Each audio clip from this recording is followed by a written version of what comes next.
Code MLA Komatireddy Rajagopal Reddy మద్యం దుకాణాలపై ఆగ్రహం వ్యక్తం చేశారు.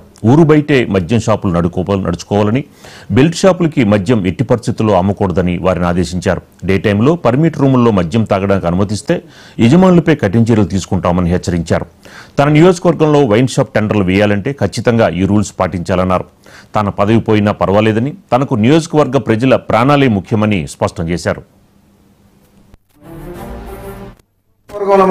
నేను మాత్రం ఎట్టి పరిస్థితిలో నేను నడవలేను. నాకు ఈ పదవి ఉన్నా లేకున్నా పదవి ముఖ్యం కాదు. నాకు ప్రజల ఆరోగ్యం ముఖ్యం, ప్రజల ప్రాణాలు ముఖ్యం. టెండర్ లేసి వైన్ షాప్ వాళ్ళకి ఏం చెప్తున్నామంటే, నేను టెండర్ లేదలుచుకుంటే వైన్ షాప్ పక్కన పర్మిట్ రూమ్ అని ఉంటుంది. అది డే టైం తాగుతుర్రు. అక్కడికి వచ్చి అక్కడ అందరి చుట్టుపక్కల ప్రాంతాల్లో అందరికి ప్రాబ్లమ్స్ అవుతున్నాయి. అక్కడ పర్మిట్ రూమ్ అనేది ఉండదు. మా మున్గోడులో మేము నడవలేము అని చెప్పినాం.